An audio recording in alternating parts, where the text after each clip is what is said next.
One character in Nobody Wants This Season 1 was almost universally hated by fans, but Season 2 has completely redeemed them.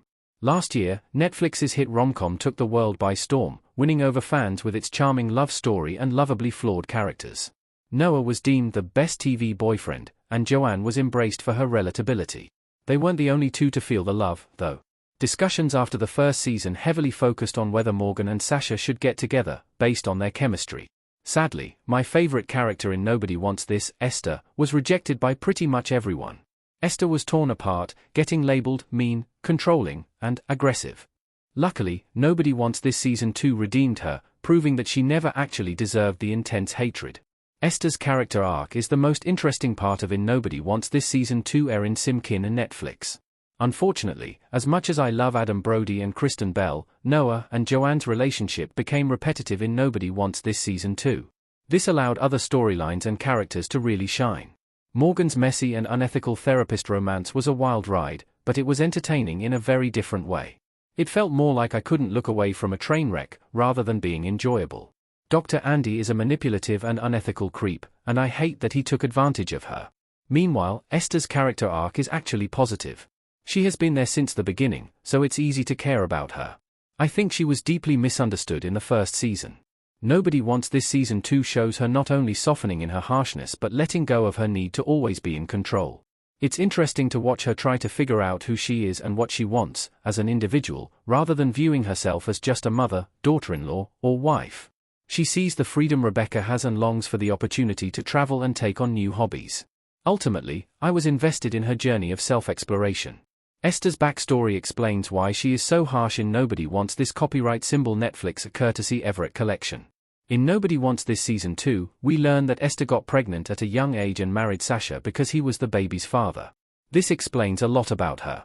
Esther is the quintessential woman who was forced into adulthood and parenthood too young, and the way she handles stress and change is a direct result of this. Of course, she's controlling and demanding because she had no choice but to step into that role before she even had a fully developed brain. She didn't have the opportunity to be carefree or discover who she was as a young adult out on her own. Instead, she had to be a parent to essentially both her daughter and husband. Sasha doesn't seem to do anything when it comes to raising his daughter or taking care of the household. He treats her like his mother, and it feels good for her to finally call him out on this in Nobody Wants This Season 2.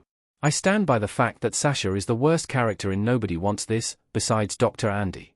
Ultimately, Esther feels like she has the responsibility of keeping everything together, making it so she can never let loose and be the fun one. She's going to be harsh when plans change and people make decisions she doesn't approve of because it's out of her control. It's not okay or nice, but it makes sense.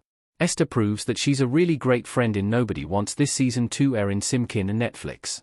Another way that Nobody Wants This Season 2 redeems Esther is by proving that she is a really great friend. She might not accept others easily, but when she does, she gives them everything. This is shown in Season 1 when it comes to Rebecca. However, the second season proves that the kindness and empathy weren't just because it's Rebecca. Now that Esther is developing a connection with Joanne, she makes an effort to be a good friend. She helps with crafting the email to Bina. She opens up to Joanne at the bowling alley. She encourages Joanne to continue engaging with Judaism even if she and Noah break up, giving her a pep talk. Being a good friend is probably Esther's best trait, even when she takes it a little too far, like being hostile towards Joanne on Rebecca's behalf. Ultimately, Nobody Wants This Season 2 just proves that it doesn't always present in a negative way. Esther breaking up with Sasha to figure herself out makes her even more lovable. Erin Simkin and Netflix. I have never hidden my dislike of Sasha, and it only got more intense after Nobody Wants This Season 2. After getting praised for the bare minimum in Season 1 and lying to his wife about his friendship with Morgan, he spends most of the season trying to pressure Esther into having another baby. Then, he gets mad at her. As such, I celebrated when she broke up with Sasha to figure herself out at the end of Nobody Wants This Season 2. It seems to come from a place of self-respect and self-discovery, something she hasn't shown previously in Nobody Wants This. She deserves the chance to figure her stuff out without the pressure from her husband, especially since he doesn't pull his weight as a partner and parent. Unfortunately, I don't imagine she will get much support from Noah's family.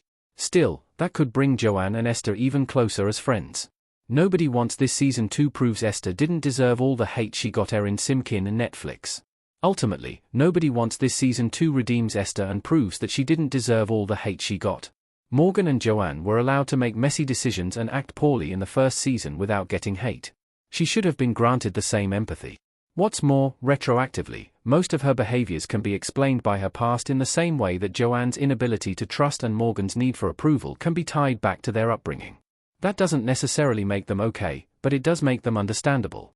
What's more, Nobody Wants This Season 2 shows her taking steps to fix past wrongs, e.g., how she treated Joanne and Morgan, and her control over Sasha's friendship, and becoming a better person.